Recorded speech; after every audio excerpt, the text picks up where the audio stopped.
वो टीपू सुल्तान को पूरी तरह से खत्म करके ही दम लेंगे।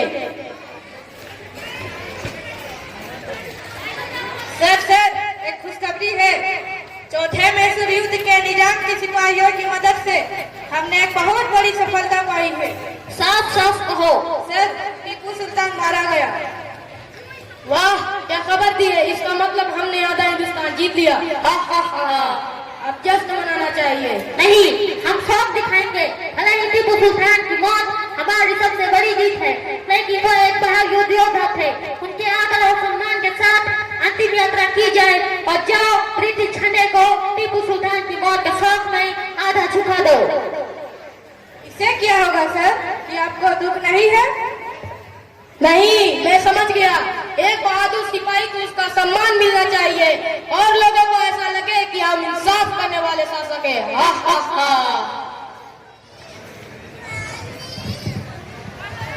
4 मई 1799 को शेर मैसूर टीपू सुल्तान की शहादत हो गई और इसी तरह चौथा मैसूर युद्ध समाप्त हुआ।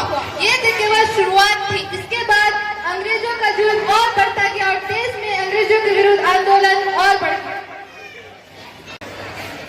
1857 ईस्वी हो गया। हम लगातार 100 सालों से भारत पर राज कर रहे हैं, पर ऐसा लगता है कि हम पूरे हिंदुस्तान को कभी गुलाम नहीं बना पाएगा। हमें फूट जाओ राज करो की नीति अपनानी होगी। इससे पहले हमें सिपाही विद्रोह को कुचलना होगा।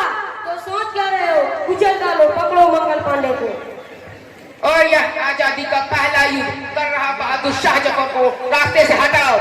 इसके ऊपर मुकदमा चलाओ, रंगून में काला पानी की सजा दो, तड़प तड़प कर वही मरे वो। बहादुर शाह जफर पर हत्या का मुकदमा चलाया गया और उनके बेटों को कत्ल कर दिया गया और उनके छोटे बेटे को भी रंगून भेज दिया गया। बहादुर शाह जफर एक शायर भी थे। जब एक अंग्रेज अफसर ने उनसे कहा, दमदमे में दम नहीं, अब खैर मांगो जान की, ऐ जफर ठंडी हुई शमशीर हिंदुस्तान की, तो उन्होंने भी इसका बखूबी जवाब दिया। गाजियों में बू रहेगी जब तलक ईमान की, गाजियों में बू रहेगी जब तलक ईमान की, तख्ते लंदन तक चलेगी तेग हिंदुस्तान की। बहादुर शाह जफर को अपने मुल्क से बेहद मोहब्बत थी। उन्होंने खुशी खुशी सजा को स्वीकार कर लिया, पर मरने के बाद उन्होंने हिंदुस्तान की जमीन में दफन होने के लिए जगह मांगी थी, जिसे अंग्रेजों ने इनकार कर दिया और 1862 ईस्वी में उनकी मृत्यु हो गई। बहादुर शाह जफर अपने मुल्क की तरफ में लिखते हैं, कितना है बदनसीब जफर दफन के लिए, कितना है बदनसीब जफर दफन के लिए, दो गज जमीन भी ना मिली कुएं यार। इतना ही नहीं, कहा जाता है 1857 के विद्रोह में दिल्ली से लाहौर तक के दरख्तों में लगभग 22,000 मुसलमानों को फांसी पर लटकाया गया। 1857 की लड़ाई में कई लीडर शहीद हुए और यह युद्ध अंग्रेजों ने जीत ली।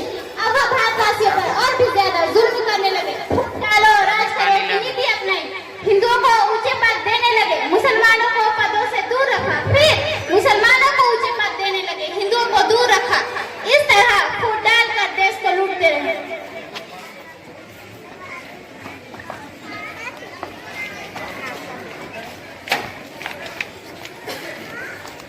आज वैसाखी के दिन हम सब जलियांवाला बाग में इकट्ठा हुए हैं।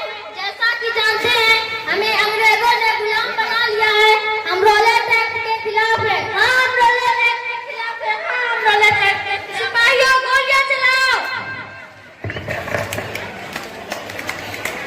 1919 में ब्रिटिश सरकार एक कानून पास किया, रॉलेट एक्ट, जिसका उद्देश्य भारत में बढ़ते राष्ट्रवादी आंदोलन को दबाना था।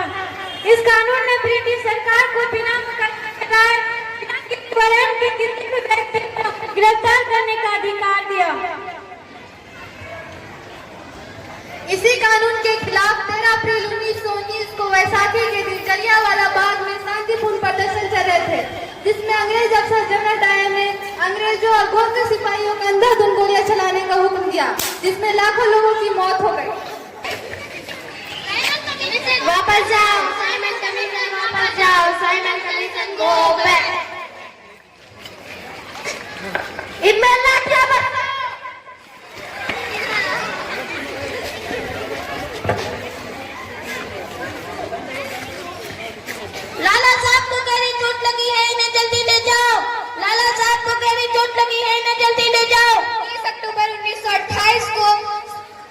लाहौर में साइमन कमीशन के विरोध में प्रदर्शन में पुलिस ने प्रदर्शनकारियों पर लाठीचार्ज किया, जिसमें लाला लाजपत राय को गंभीर चोट लगी। 17 नवंबर 1928 ईस्वी को लाला लाजपत राय की मृत्यु हो गई।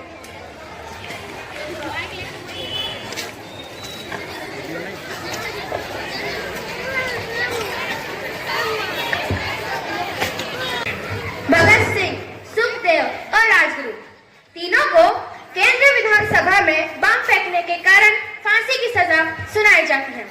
क्या आप कुछ कहना चाहेंगे?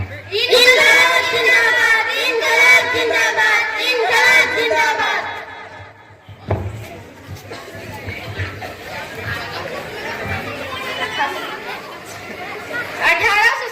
से लेकर 1947 तक भारतीय अंग्रेजों से युद्ध करते रहे। देश को आजाद कराने के खातिर 100 वर्षों से ज्यादा वक्त तक लाखों भारतीयों ने अपने जान, माल और औलाद को कुर्बान कर दिया। इतने बलिदान के बाद अगस्त 1947 को हमारा देश आजाद हुआ। आज हम अहद करते हैं कि कभी भी किसी भी सत्ता के गुलाम नहीं बनेंगे, पढ़ेंगे, लिखेंगे और सरकार की गलत नीतियों पर सवाल करेंगे, एक जागरूक नागरिक बनेंगे। जय हिंद।